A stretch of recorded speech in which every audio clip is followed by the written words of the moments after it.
Toute une opération antidrogue aujourd'hui sur la Côte-Nord. Une quarantaine de policiers y ont participé. Voici votre TVA Nouvelle. Méthamphétamine et cocaïne à Port-Cartier, 4 personnes arrêtées. Un bateau de recherche prévu pour Montjoli s'en va à Terre-Neuve.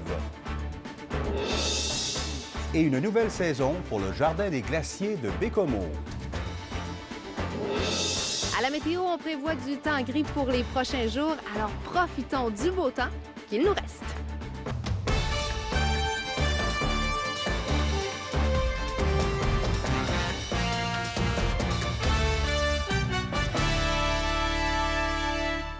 Bonsoir, Mesdames, Messieurs. Une quarantaine de policiers ont participé à une opération visant le démantèlement d'un réseau de trafiquants de drogue à Port-Cartier. Plusieurs perquisitions ont été effectuées. Ce matin, de la drogue a été saisie. Alexandre Quentin, des individus ont aussi été arrêtés. Oui, 4 personnes, 3 hommes et une femme, âgés entre 21 et 47 ans, ont été arrêtés ce matin. Il y a eu des perquisitions dans des appartements, entre autres sur la rue Bacon et sur le boulevard des Îles. Et vous allez le voir sur les images, les policiers, les enquêteurs ont fait appel à des maîtres chiens pour trouver de la drogue, essentiellement des méthamphétamines et de la cocaïne. Écoutez, l'opération de la Sûreté du Québec, en collaboration avec la GRC, est la dernière d'une série de perquisitions qui ont eu lieu à Port-Cartier et dans les environs au cours de la dernière année, dans le cadre du projet intitulé Intendant. Au total, c'est 41 personnes qui ont été arrêtées depuis août 2011. Il y a eu 25 perquisitions à Port-Cartier dans les environs. La porte-parole de la Sûreté du Québec affirme qu'on a ainsi mis fin aux opérations d'un réseau de trafiquants. Nathalie Girard nous énumère tout ce qui a été saisi au cours des perquisitions de la dernière année. En tout, le bilan de l'opération de la dernière année, on parle de plus de 2000 comprimés de méthamphétamine qui ont été saisis, 200 grammes environ, une quantité de 200 grammes de cocaïne. On parle de 700 grammes de marijuana, une quantité de hashish également, des cigarettes de contrebande, des armes à feu, une importante somme d'argent et également divers objets qui servaient à la revente de drogue. Alors, les personnes arrêtées comparaîtront sous des chefs d'accusation de possession de stupéfiants dans le but d'en faire le trafic. Et l'opération d'aujourd'hui à Port-Cartier n'est pas reliée à d'autres opérations policières qui ont eu lieu dans d'autres régions du Québec, entre autres dans Charlevoix. Merci, Alexandre. On connaît maintenant aussi l'identité des 2 individus de l'Est du Québec qui ont été arrêtés mardi en lien avec le piratage informatique de sites gouvernementaux.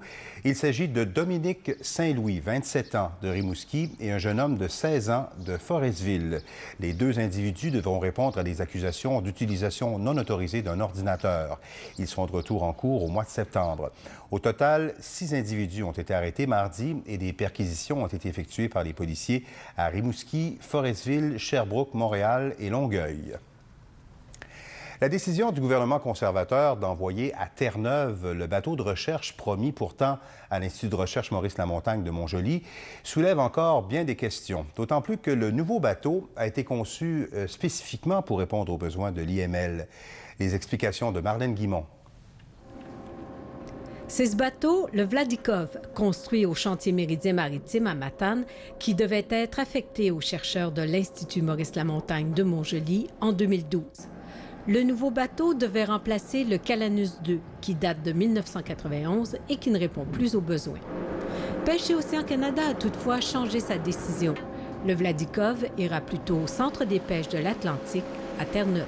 Et je rappelle que Terre-Neuve, à l'époque, en 2009, n'avait pas fait de demande spécifique en termes de nouveaux navires. Il faut dire que le Vladikov a été construit selon des spécificités précises à la suite de consultations afin de répondre aux longues missions des scientifiques de l'IML vers la Haute-Côte-Nord. Je parle entre autres d'un désalinisateur pour permettre de faire de l'eau douce avec l'eau de mer.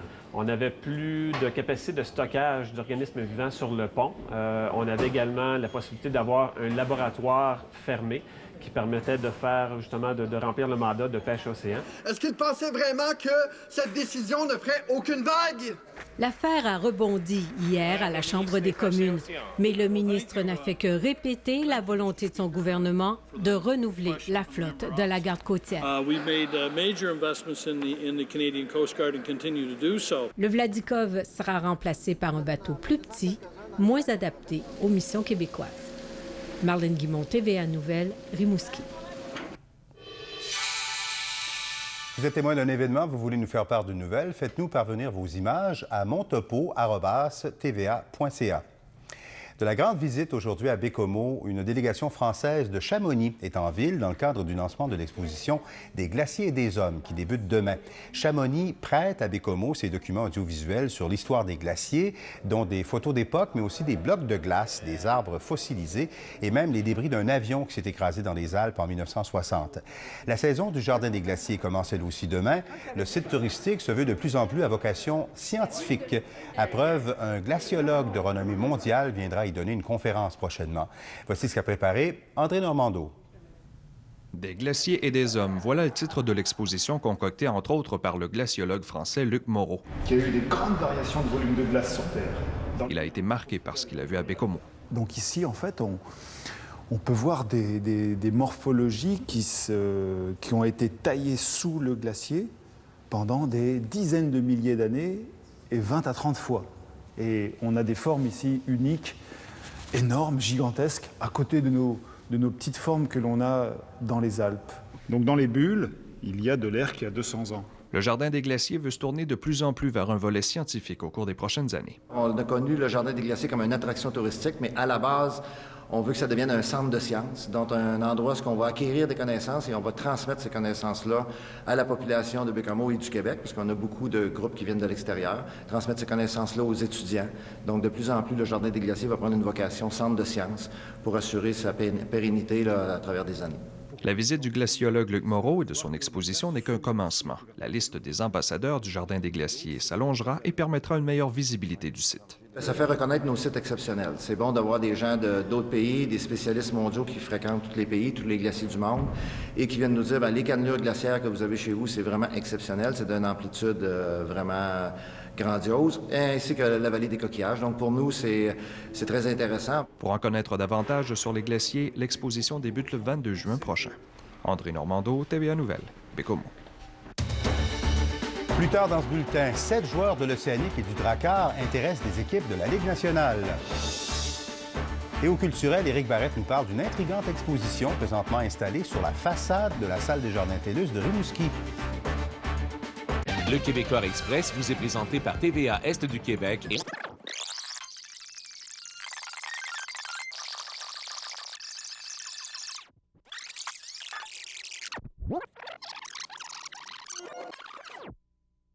Vrai personnage. Une présentation des restaurants Subway. 3 joueurs du Drakkar et 4 de l'Océanique pourraient bien intéresser les formations de la Ligue nationale de hockey lors de la séance annuelle de repêchage qui commence demain à Pittsburgh. Et en plus, on a appris que le gardien François Tremblay, qui s'aligne avec les Foreurs de Val-d'Or et qui est originaire de Baie-Comeau, pourrait bien lui aussi être repêché par l'une des équipes de la Ligue nationale de hockey. Le compte-rendu de Jean Lepage.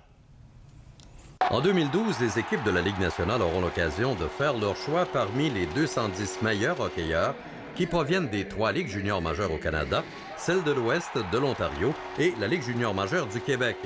Philippe Boucher est en direction de Pittsburgh, là où au printemps 2009 avec les Pingouins, il a remporté la Coupe Stanley.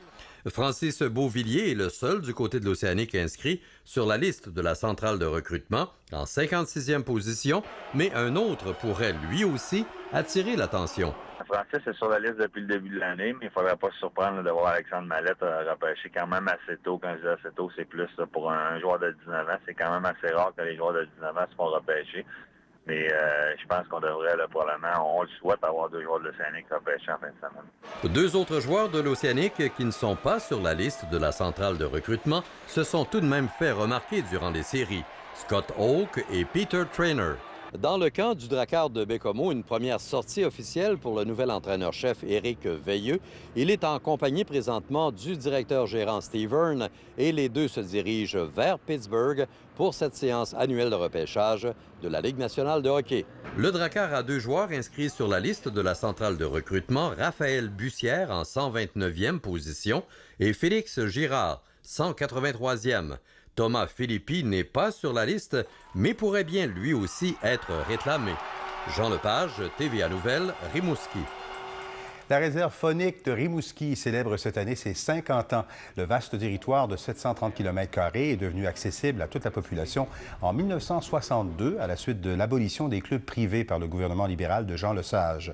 Les célébrations entourant cet anniversaire sont sous la présidence d'honneur de l'explorateur Bernard Voyer, qui est originaire de Rimouski. La réserve faunique de Rimouski est aujourd'hui un territoire recherché par les pêcheurs, chasseurs et amateurs de plein air. C'est la villégiature, les gens qui veulent observer la nature, se déplacer. En période estivale, c'est un très bel endroit à visiter. On a 25 chalets pour héberger les gens, répartis sur l'ensemble du territoire. Puis moi, j'ai le temps de dire, la réserve Rimouski est très bien développée en étoile. On a un point central qui est le lac Rimouski. Après ça, on peut aller dans le secteur Castor, secteur Kedgewick, secteur Perdrix. Puis tout est autour, facile d'accès. Cette chronique culturelle est une présentation du Centre d'art Marcel Gagnon à Sainte-Flavie.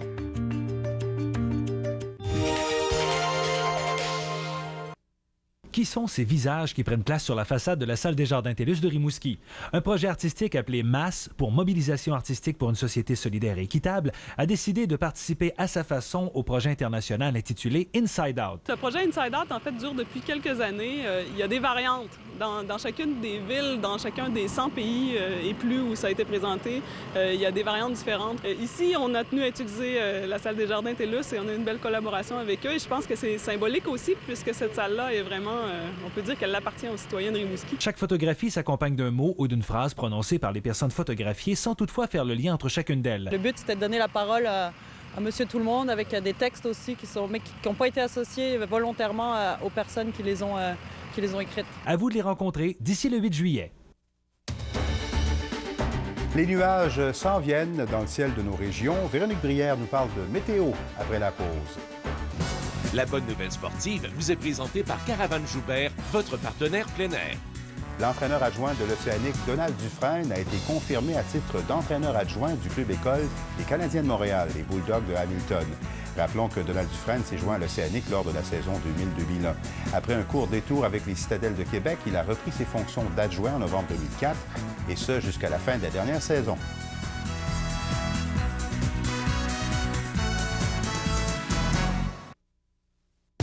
Nous célébrons l'ouverture.